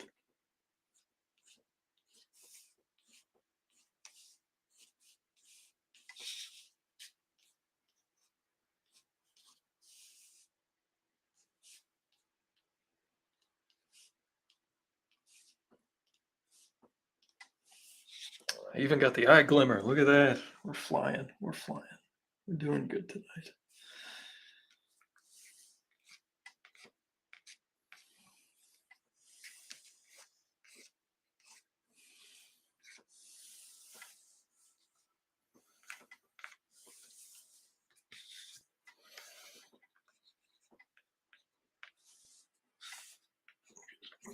Going crazy.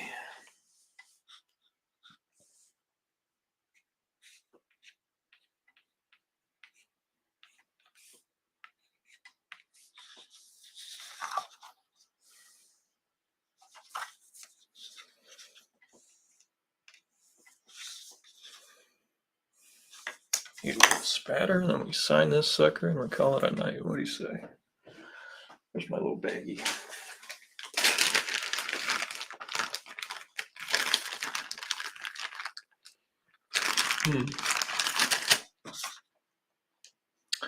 I'll have to use a old Starbucks gift card. My favorite card to do the spatter with is actually, because it has the perfect flex, is my expired AAA card.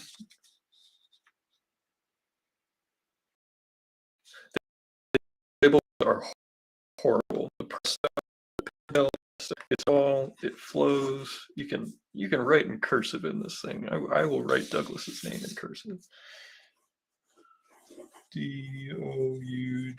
Douglas.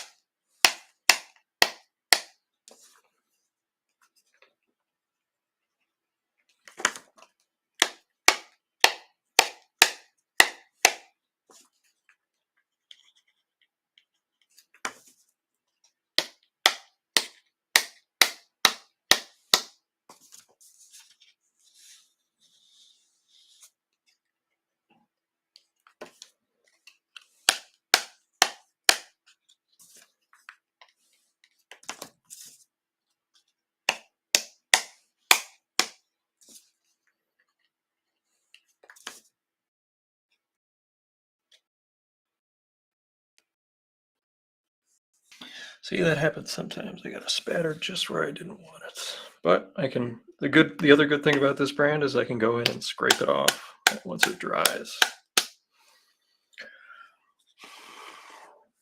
See if I have my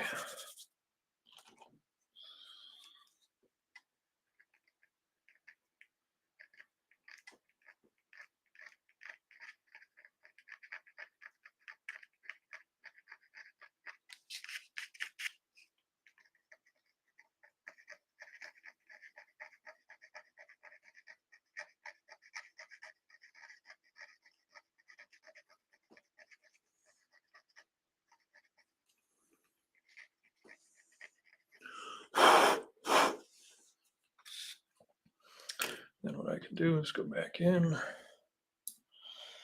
get our purple. This is why I didn't want to have to redo anything when I got back, because like if I had to mix this just for like one little thing, I'd have lost my mind, lost my marbles. I should just say marble. I think I only have one left.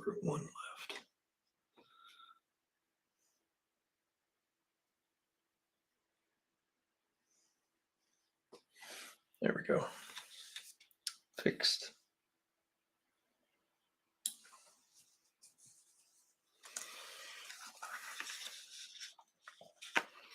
Should we be egotistical and sign like up here? Yeah, I think we should.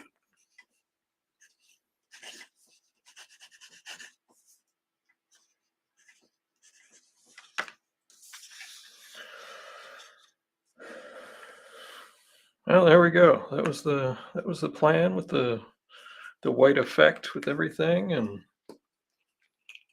you know, I Hope you guys have a good night. I gotta call it a night. This is a late stream. This is a long stream. Thanks for hanging out with me. Wish me luck. We head out on Friday, so I hope you all have a lovely week, and I hope to tell you about it all next week, that it's a successful show. And zoom out there, you can see the whole thing. So have a good night, everybody. Hope you have a great week. Catch you on the flip side.